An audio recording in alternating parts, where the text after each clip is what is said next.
This is the Social Leader Podcast. Welcome, my friends. We are inspired by entrepreneurs, founders, faith leaders, innovators, volunteers, and visionaries from every single walk of life. They are the social venturers among us who crave the entrepreneurial adventure of moving beyond charity to integrate and then operationalize their social priorities. Social leaders are the true leaders among us today because they are forging sustainable solutions to help solve humanity's most tangled problems. Welcome to the podcast. I'm your host, Father Justin Matthews. And real quickly before we begin, I want to tell you that today's podcast is sponsored by Reconciliation Services. We're a nonprofit social venture in Kansas City, Missouri, and we focus on racial and economic reconciliation to reveal the strength of all. You can find out more about our work at rs3101.org. And I'm very excited. If you have not checked this out, you've got to. I just launched my first e-course. It's called The Social Leader, and you can go to thesocialleader.org to check it out. It's an e-course that's going to teach you how to lead with greater social impact. Module 1 teaches you that social venturers have a social entrepreneurial mindset. They are social venturers. Module 2 teaches you about bias, how to root out implicit bias in yourself and in your teams, and how to be bias aware as a leader. And in the third module, we teach you how to become a trauma-informed and strength-based leader so that you can be the most creative leader doing the most good that you can wherever your leadership lane takes you. So definitely go check out thesocialleader.org.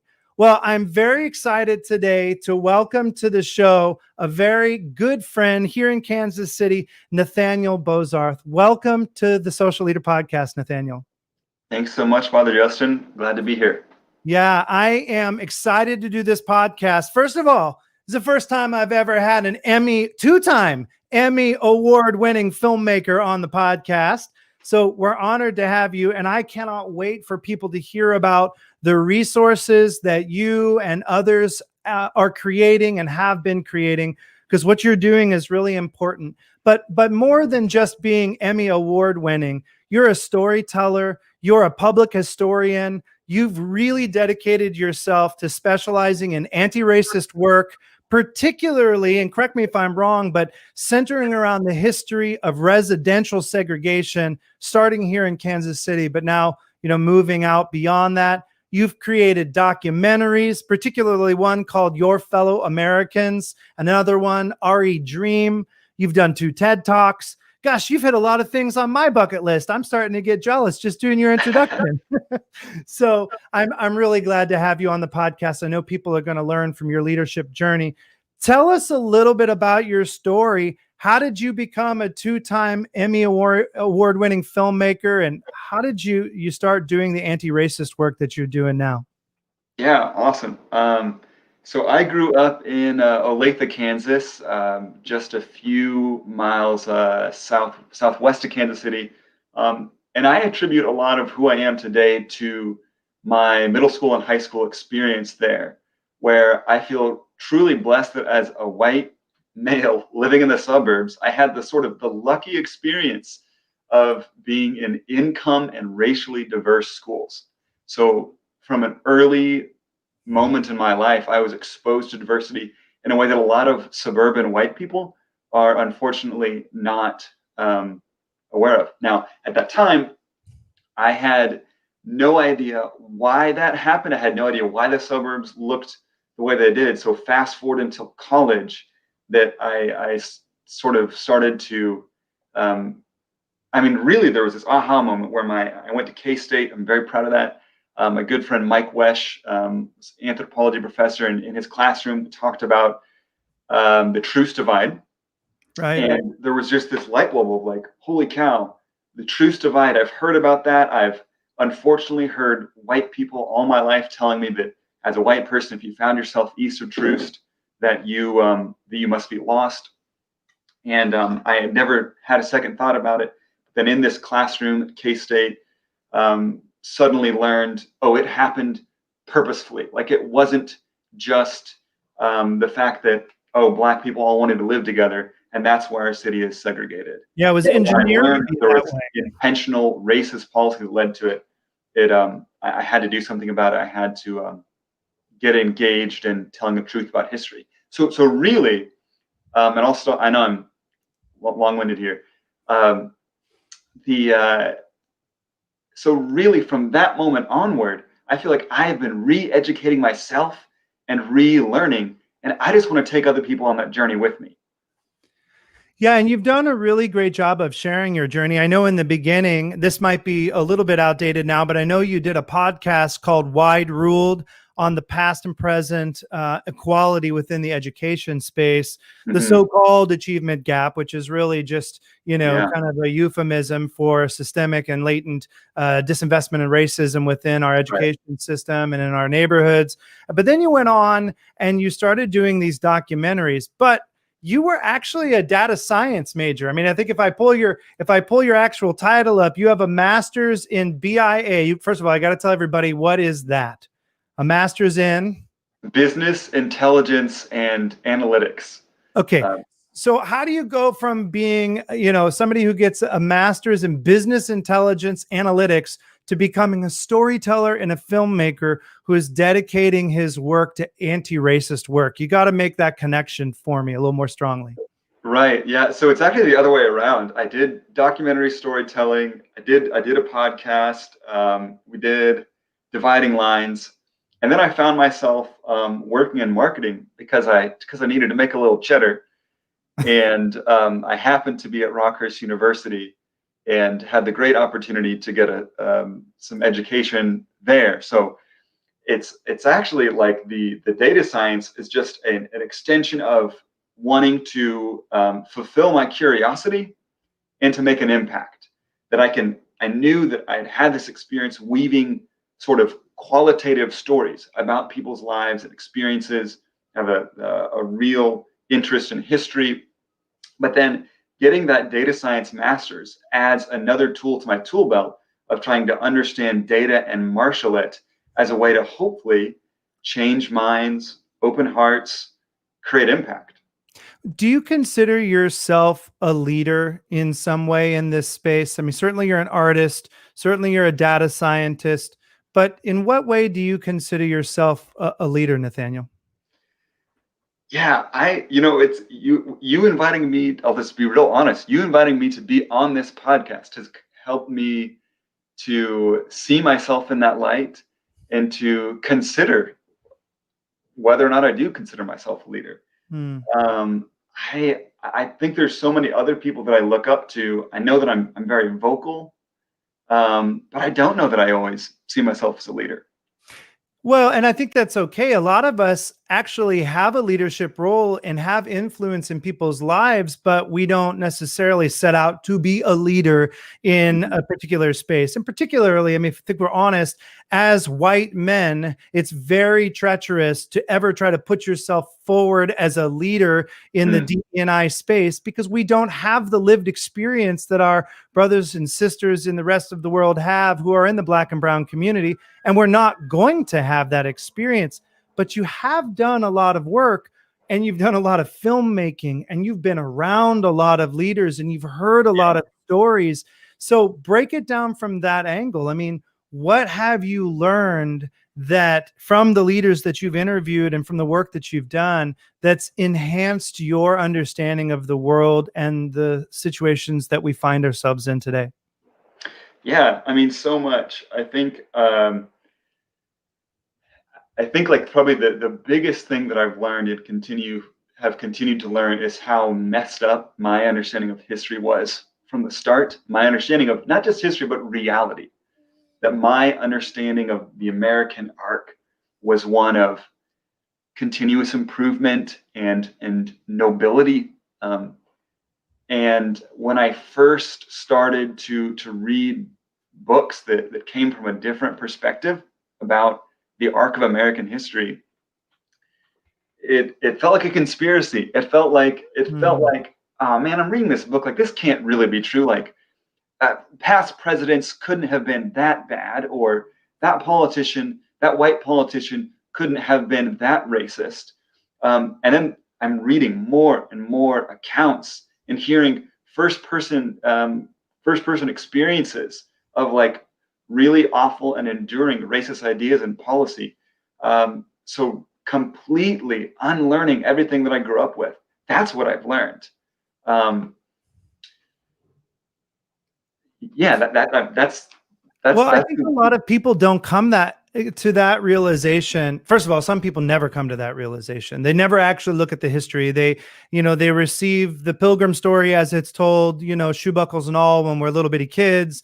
And, they receive the narrative of, perpetual manifest destiny, unquestioned. And then if you do start to read history, if you just read Bury My Heart at Wounded Knee about the Native American experience with treaty after treaty broken, including the Osage Nation who occupied the territory where we're sitting now here in Missouri, or if you read the story of how the abolitionists fought and how the African American community endured slavery, murderous and violent slavery, you start to get a completely different picture of America. And it's hard to talk about that, particularly now at Thanksgiving, right? Because we tend to kind of reinforce these same narratives. But you chose to start doing storytelling about a different narrative. And one of the things that you've done, I want to highlight, I'll put it on the screen. It's called Dividing Lines, A History of Segregation in Kansas City. And this is actually why I wanted you on the podcast originally, because I thought this idea was so powerful and so scalable. Tell everybody about Dividing Lines and what it does and what you're working on there. Yeah. So Dividing Lines, I'm really, really proud of. It came out of Race Project KC through the Johnson County Library, and I co-wrote it with Christopher Cook. He and I have worked on a lot of things together. And Dividing Lines it's a tour, but you need to picture it like a podcast plus like Google Maps. So it's you get it through an app on your phone. The app knows where you are, and then as you drive around, it tells you where to drive, and locations trigger the next bit of audio. So it's 90 minutes, 25 miles, and you're getting a real look at how our built space was intentionally made the way it is. Why does east of Troost look so different than west of Troost? Why does the Paseo look so different and yet so similar to Ward Parkway? Right. And I think one of the really big things that is encapsulated in the tour that I hope everyone takes away is that we try to humanize characters. So we talk about J.C. Nichols. We talk about other influential people in the history of Kansas City. And we highlight how people perpetuated racist policies just because it was a good business practice or like a best practice. I don't ever mean to come off like a J.C. Nichols apologist, but I think it's really, really essential that we understand that he really, truly believed that he was doing the best thing for Kansas City when he put racially restrictive covenants on his deeds. And I think it's important because if today I look back at the past and I look at J.C. Nichols and just impute all of the evil that exists in our city to him, then I absolve myself of complicity. I absolve myself of accidentally, perhaps, perpetuating similar policies or analogous policies today. And I think that's extremely risky. And I think that I have to see myself in J.C. Nichols in order to ensure that I'm advancing justice and not inequity.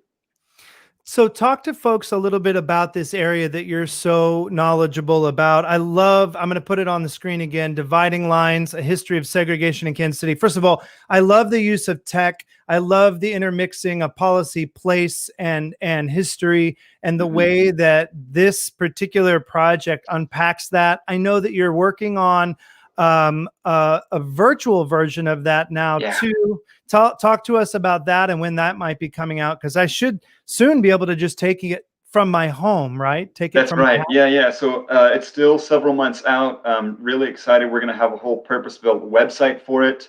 but we've already filmed the tour using a 360 camera.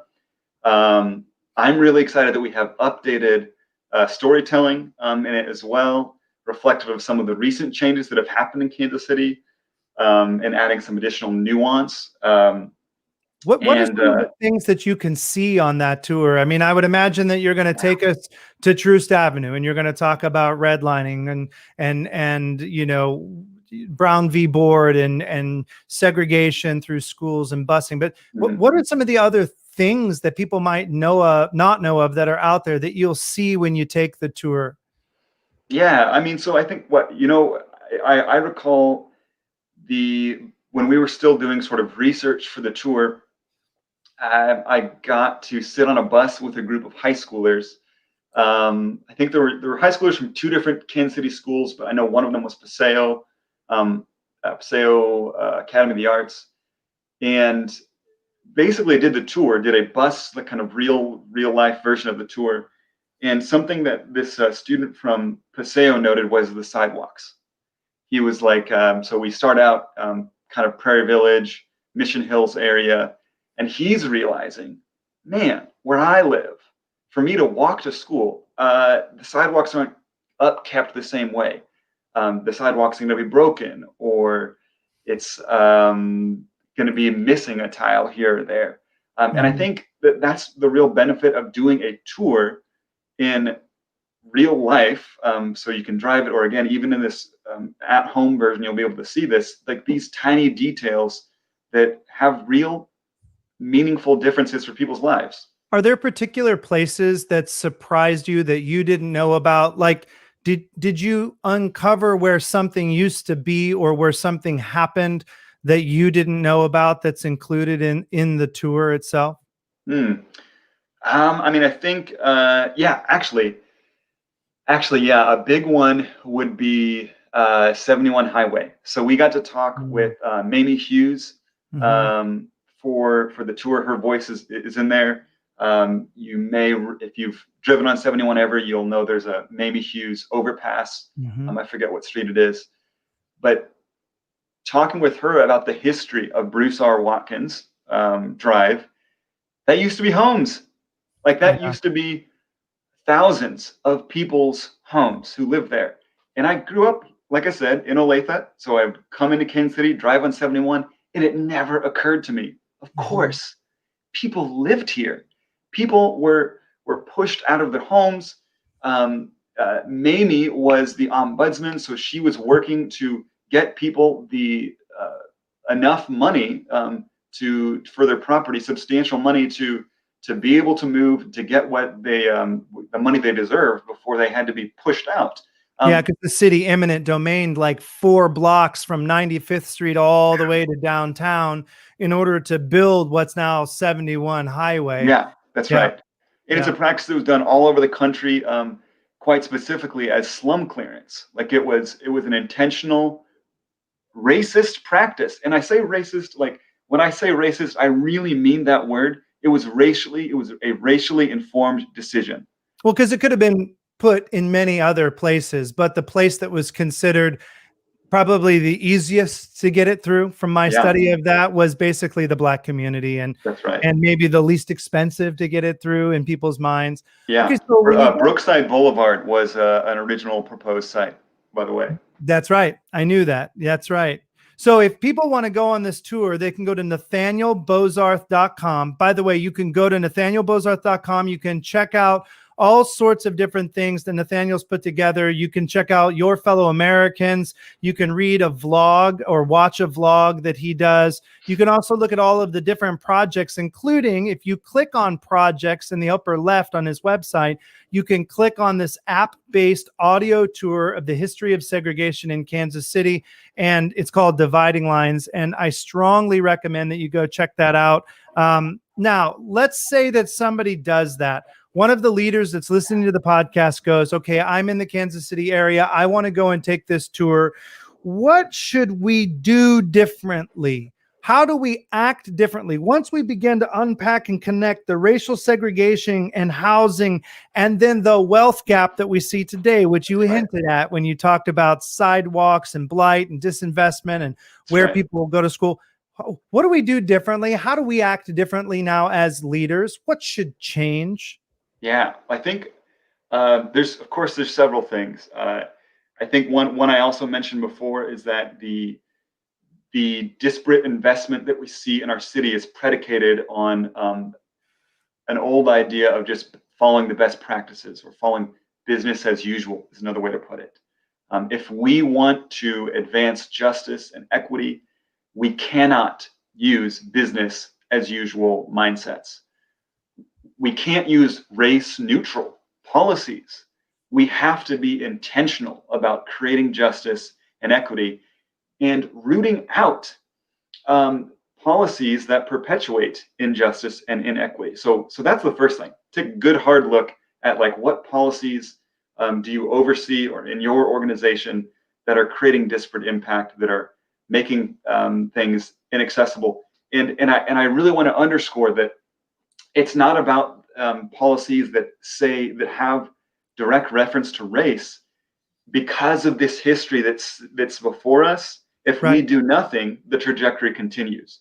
And current policies, again, race neutral, quote unquote, policies tend to perpetuate existing inequities. And we have a long 500-year history, 400-year history of injustice and inequity. Right. That's one thing. I think another thing that people should do. So you were talking about the racial wealth gap.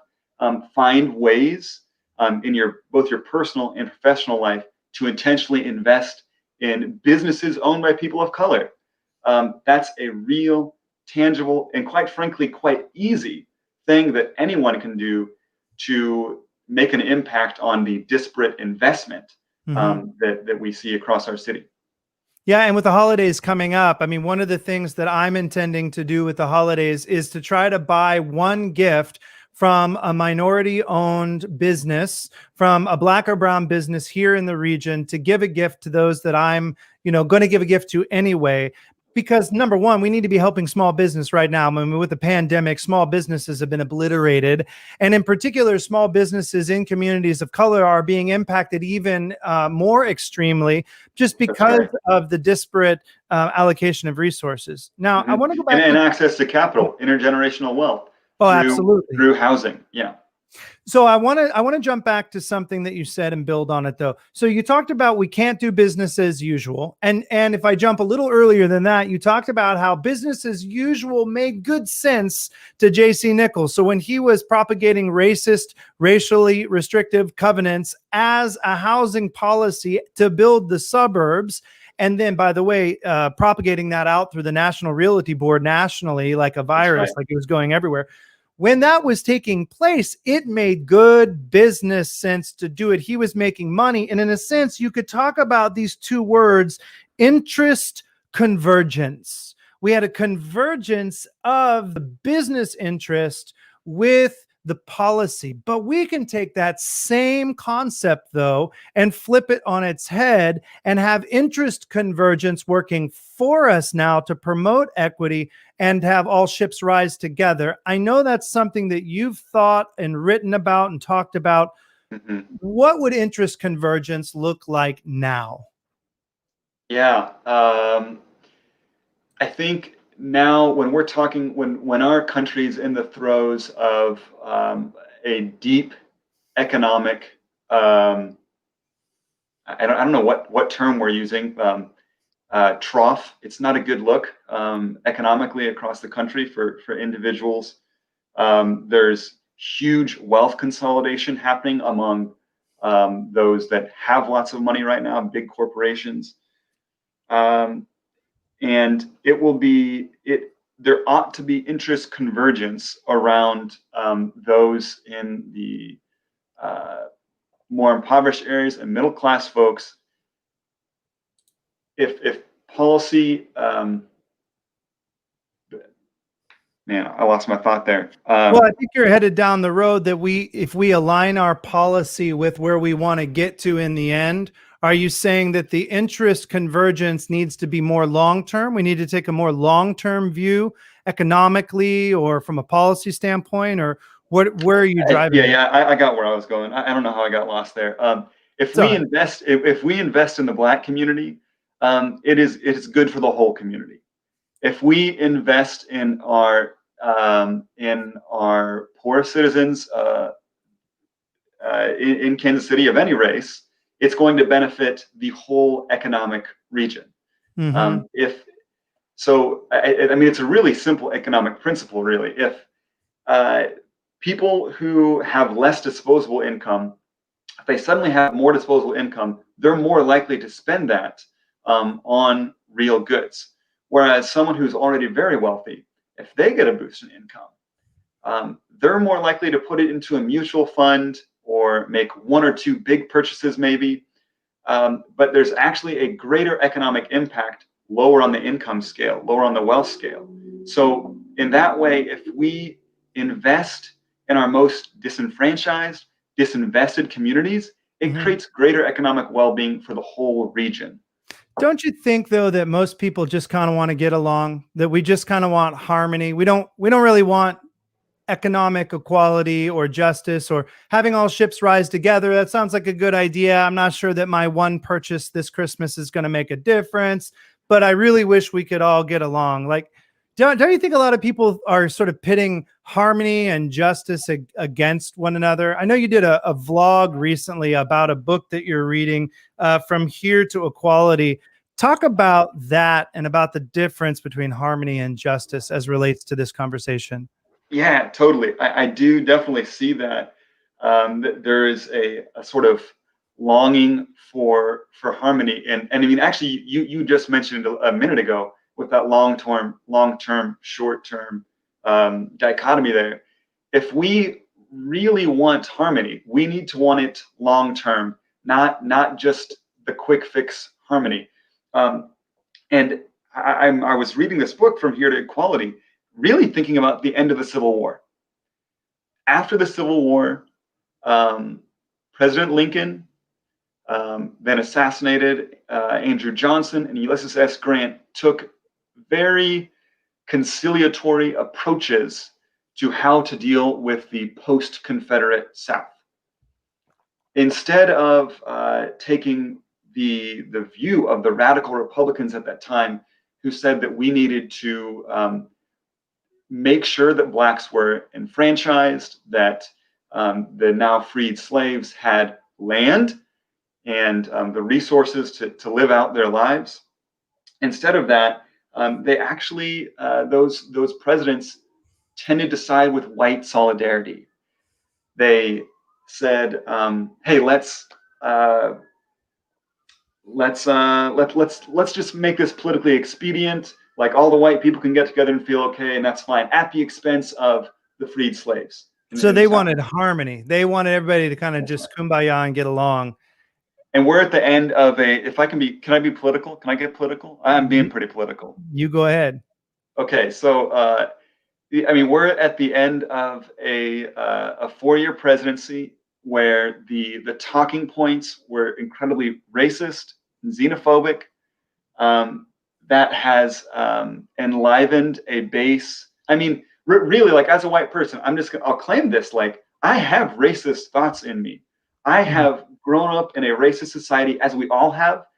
There's not an American who doesn't have racist ideas that live inside of them. The Trump presidency enlivened those thoughts and emboldened many to be more outward with those thoughts and ideas.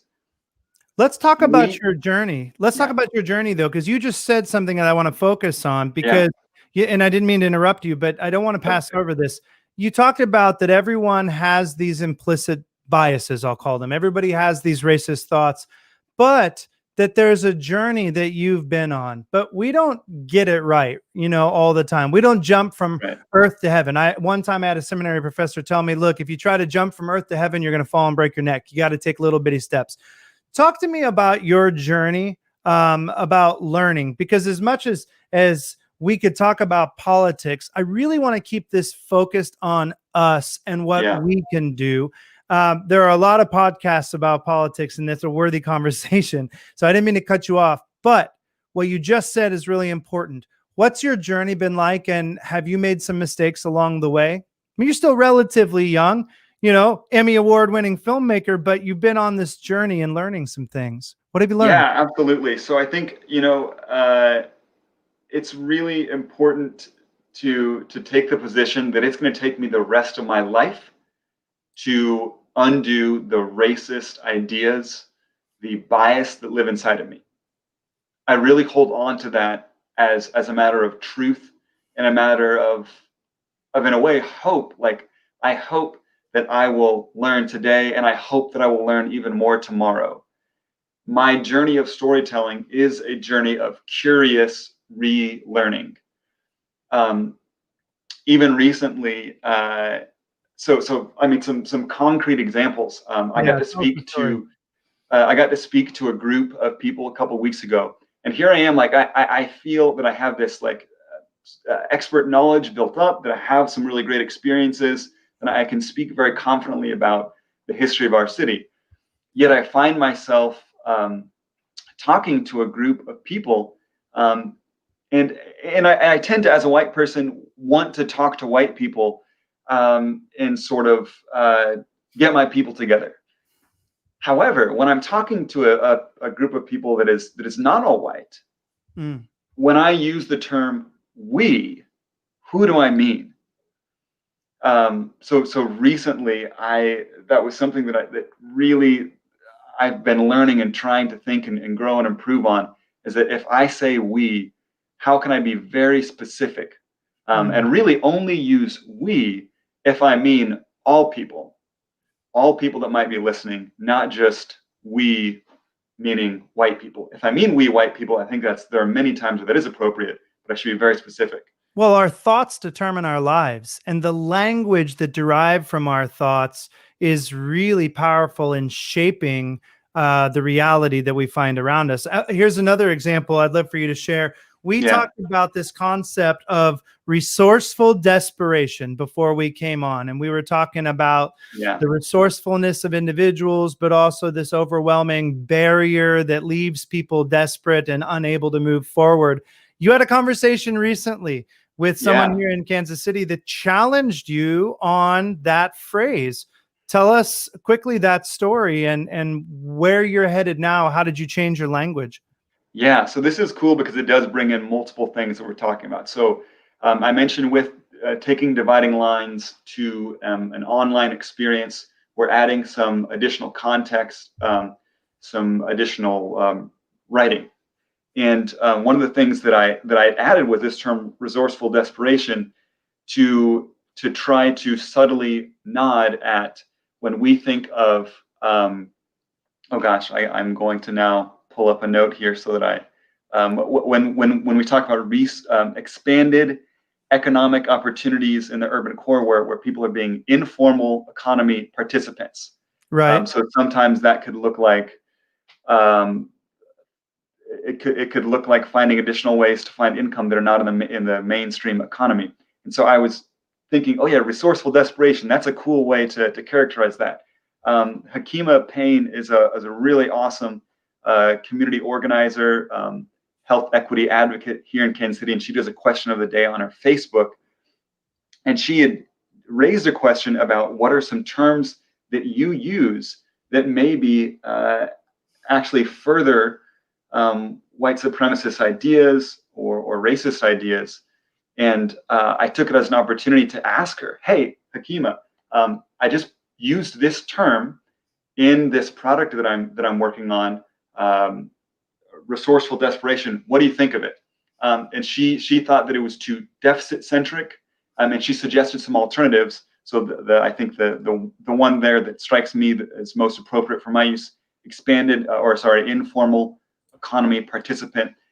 So it was a really cool moment of getting to just be teachable and humble and say, okay, like I was really excited about this term that I made up. I'm not going to use it. I'm going to use the term that I heard from my good friend, mentor, and I'm going to put that in dividing lines instead of this other term.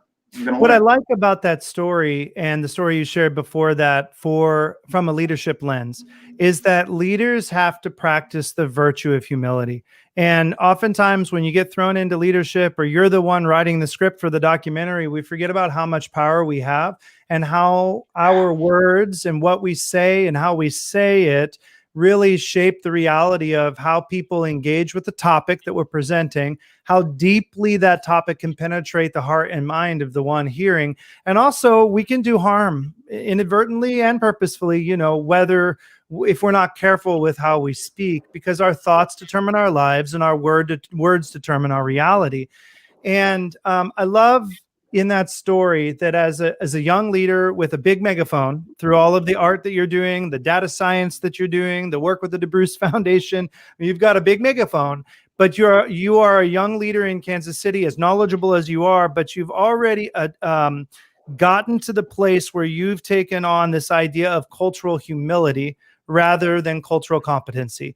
Frankly, none of us are going to be competent in somebody else's culture. It's not possible. It's not our culture, but we can adopt a culturally humble position where we're really willing to be corrected and see what we say through the lens of another person's experience. And then you have to be willing to change what you say, how you act, and how you move and have your being in the world. And I frankly think that that's a great trait of a social leader, and one of the things that people ought to really glean from this interview with you.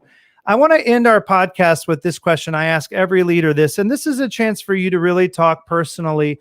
Are there 2 or 3 practices that you have in your life that help you to lead with greater impact or help you to stay agile and humble? Anything that you would encourage other leaders listening to adopt so that they can learn to lead with greater impact? Yeah, the number one thing that I would recommend is to lead with curiosity. Let your curiosity be your guide. And I say that to mean, quite a variety of things. So I think curiosity and humility go hand in hand. For one, because I must be curious about things that I don't understand. I must be curious about my own self, my own way of being. It allows me to be more reflexive when I'm curious.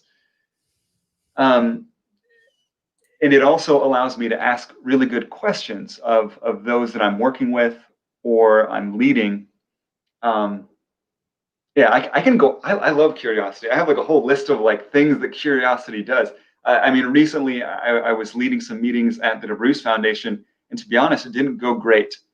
And it was on me. Like we had like kind of 3 meetings lined up. The first one didn't go great. So instead of like beating myself up, and thankfully it wasn't like a risky scenario where like failure meant something fatal or whatever. A career limiting move. Right. Yeah. So okay, let's try something else. Like I was very excited then to go into the next meeting curiously, trying something else, like curious, like, hey, maybe this will work. And I feel like it positioned me for greater success to take it that way than, I don't know, with what I tried didn't work. Oh no. Sure. So curiosity, and I think it's something that ties back to your earlier point about learning alternative narratives. Like I'm taking away from what you're saying, and you're speaking like a great data wonk, right? Like somebody who really loves the data, who loves the history, who loves the storytelling. Question and be curious about your assumed narratives. That's right. Question and be curious about why are things the way they are. And it reminds me in the social leader e-course I teach that when you encounter something that really puts you off with somebody, instead of saying, what in the world is wrong with you? Begin by asking first, what happened that she would respond that way to me? What happened to you? Or what did I do that caused that response? But that requires a level of curiosity that a lot of us don't exhibit. We just want to move on because ultimately we think we already know, right? Is there anything else that you want to share with us as we wrap up, Nathaniel? Oh man, I just add one more thing about curiosity.